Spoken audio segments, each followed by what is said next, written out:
लखनऊ जिला जो पड़ोसी जिला है जिसका नाम है हरदोई। हरदोई भी शब्द कैसे पड़ा? हर माने ईश्वर और दोई माने द्रोह।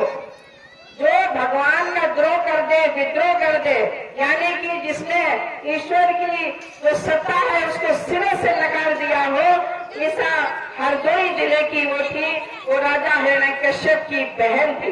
राजा हिरण्यकश्यप बहुत ही बलशाली, बहुत ही ताकतवर था। उसका एक बेटा था जिसका नाम था ध्रुव। क्या नाम था? प्रहलाद नाम था, सॉरी, उसका नाम प्रहलाद था। तो जो उस समय जिनकी दाल नहीं गलती थी, जिन लोगों की दुकानें नहीं चलती थी, उन लोगों ने बैठ करके मीटिंग की। और जब मीटिंग की तो उससे ये निष्कर्ष निकला कि इस राजा के एकमात्र बेटे को बिगाड़ा जाए और तब ये राजा डाउन होगा, तब हम लोग ऊपर कुछ आ सकेंगे, नहीं इसके रहते हमारा कुछ होने वाला नहीं है। तो उस बच्चे को, वो जो प्रहलाद था, उसको धीरे धीरे अपनी ओर बुलाने लगे, अपनी ओर खींचने लगे और उसमें नशे की आदत उन्होंने डालनी शुरू कर दी। और वो धीरे धीरे प्रहलाद वो नशे में रहने लगा, रात दिन वो नशे में रहने लगा। जब उसके पिता हिरण्यकश्यप को पता चला कि मेरे बेटे में शराब जैसी बुराइयों की लत लग गई है, तो नाराज होकर के उन्होंने अपने बेटे को घर से, अपने महल से निकाल दिया।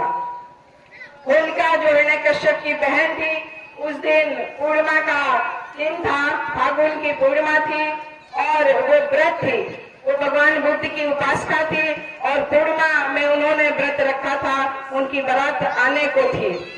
ऐसे में उन्होंने सोचा मेरा भतीजा कहीं है भूखा प्यासा, तो अब मेरी शादी हो जाएगी, कल मैं चली जाऊंगी, तो क्यों ना मैं उससे मिल आऊं। तो हिरण्यकश्यप की जो पत्नी थी, यानी कि होलिका की जो भाभी थी, उससे बातचीत करके कुछ भोजन लेकर के वो अपने भतीजे से मिलने गई।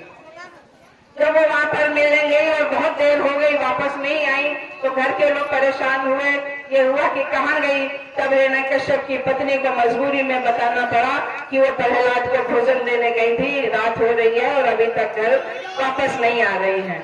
इस बीच में एक ऐसी घटना घटती है जो उस घटना की अभी भी पुनरावृत्ति होती है, बार बार होती है। हम 21वीं सदी में जी रहे हैं, लेकिन कुछ ऐसे समाज में फिरका परस्त लोग हैं, ऐसी ताकतें हैं जो भाईचारा नहीं बनने देना चाहते हैं। ये उन्हीं की संतानें हैं जो आज भी समाज में अव्यवस्था फैलाने का काम करती हैं। तो उस होलिका के साथ में गैंग रेप होता है, सामूहिक बलात्कार होता है और वो किसी को बता न दे, हमारा भंडाफोड़ न कर दे, इसलिए उसको तमाम जहां पर उन्होंने बलात्कार किया था उस झोपड़ी के घास फूस के अंदर उसको करके आग लगा दी गई और उसको जला दिया गया, उसको जला दिया गया। इतनी बड़ी घटना तब हुई और वही घटना आज भी होती है। होली के आड़ में न जाने कितने कितने अपराध हो रहे हैं पिछले कई वर्षों से, और वो वहां पर जला दी गई। और इसके बाद उसके आसपास लोग नाचते हैं, वही जो राख है वो एक दूसरे के माथे पर लगाते हैं, कहते हैं ये अबीर लगाया है। अबीर माने जो वीर नहीं है, जो कायर है, अबीर है, ये इसका मतलब होता है। तो अगले दिन वो लोग जश्न मनाते हैं। हमारे लोगों के यहाँ भी गुजिया बनती है, नए कपड़े आते हैं और मिलना जुलना रहता है। बहन बेटियां घरों को अपने आती हैं और इस त्योहार को बहुत ही हर्ष और उल्लास के साथ मनाती हैं। वो क्यों मनाती हैं? उनकी मंशा खराब नहीं है, एक अज्ञानता है जो इसलिए उनको बार बार ये काम करने को मजबूर करती है। तो आज जब आप लोग जान गए हैं, और हो सकता है बहुत से लोग पहले से ये बात जानते हो, तो अब आने वाले त्योहार में, आने वाली अभी 28 और 29 में होली रहेगी, आप लोग ये त्योहार नहीं मनाइएगा, क्योंकि हमारा समाज गरीब है। इसलिए अपने पैसे को सही कार्यों में खर्च करिए, अपने बच्चों की पढ़ाई लिखाई में खर्च करिए। आपके बुजुर्ग घर में है, अगर उनका स्वास्थ्य अच्छा नहीं है तो उनकी दवाइयों में खर्च करिए। और भी तमाम अच्छे काम है, कुछ किताबें लेकर के पढ़िए, महापुरुषों का साहित्य पढ़िए। लेकिन ये त्योहार हम नहीं मनाएंगे। हम यहाँ पर प्रतिज्ञा करते हैं, आप लोग भी प्रतिज्ञा करेंगे कि उस दिन हम पकवान भी नहीं मनाएंगे और किसी भी प्रकार का रंग छुएंगे भी नहीं। और हम अपने कपड़े गंदे करते हैं, फिर हम साबुन से धोते हैं, पानी भी बर्बाद होता है। वैसे ही संसाधनों की कमी हो रही है। आपको मालूम है धरती में पानी कम हो रहा है, पानी अब बोतलों में मोल बिकने लगा है, तो कितनी उस दिन बर्बादी होती है। तो इसलिए हम कोई भी ऐसा त्योहार नहीं करेंगे जिससे हमारी हानि होती हो, हमारे समाज की हानि होती हो।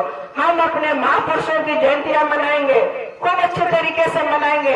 आप गुजिया बनाइए, मिठाई बनाइए, अच्छे कपड़े पहनिए, मिलिए जुलिए, बातचीत कीजिए, लेकिन हम ऐसे कोई त्योहार नहीं मनाएंगे। त्योहार माने तुम्हारी हार, और तर्क हमको कैसे आएगा? तर्क हमको शिक्षा से आएगा। ये हमको तर्क करना सिखाती है, इसलिए हमको शिक्षित होते चले जाना है।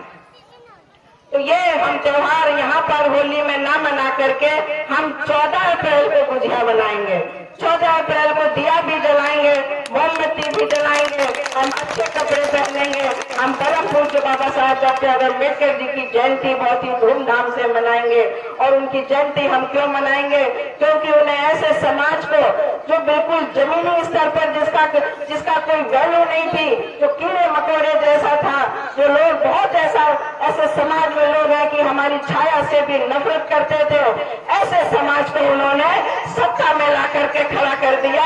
इसलिए हमारे भगवान वही है, वही हमारे देवता है। देवता और देवी का मतलब होता है जो देने वाले जो लोग हों।